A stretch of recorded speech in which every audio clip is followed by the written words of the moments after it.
Big boss హౌస్లో కళ్యాణ్ పడాలా అబ్బా super అండి. అసలు ఆర్మీ అన్నారు, ఏముందిరా ఆర్మీలో, ఆర్మీ జాబ్ అనమాకండ్రా బాబు అన్నారు. నిన్న చూశానండి, ఏందిరా బాబు ఆ స్పీడు. రామురాతో 8 నిమిషాలు చెప్తే అసలు ఆర్మీ పవన్ కళ్యాణ్ 2 నిమిషాలే 50 సెకండ్లు. రే ఏమన్నా గేమ్ ప్లే అన్న, సూపర్. నాకు మైండ్ పోయింది, ఆ స్పీడ్ ఏంటిరా బాబు. అయినా సరే శ్రీజ ఉండదులే, అది పక్కన మ్యాటర్.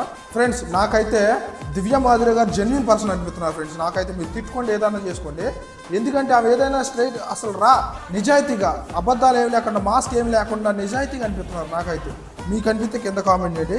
ఈ వారం నామినేషన్స్లోకి వచ్చిన సభ్యులు దివ్య మాధురి గారు, సంజన గారు, తనుజ గౌడ, గౌరవ్, రాము రాథోడ్, డెమోన్ పవన్, ఆర్మీ పవన్, రీతు చౌదరి. వీళ్ళల్లో ఎవరు ఎలిమినేట్ అవ్వాలి అండ్ ఎవరు సేవ్ అవ్వాలనేది ఈ వీడియోని లైక్ చేసి కింద కామెంట్ చేయండి ఫ్రెండ్స్. నాకు ప్రతి ఒక్కరు వ్యూస్ చాలా వస్తున్నాయి, 1,00,000 వ్యూస్ వస్తున్నాయి, కానీ ఎవరు లైక్లు కొట్టట్లేదు, ఫాలో చేయట్లేదు. దయచేసి వీడియో నచ్చితేనే, ఇగో నేను మిమ్మల్ని బలవంతం ఏం లేదు, మీరు నా పేజ్లో వీడియోస్ చూడండి, ఈ వీడియో ఎంత కరెక్ట్గా చెప్తుండో అనిపిస్తేనే కామెంట్ చేయండి, ఫాలో చేయండి. Thank you so much.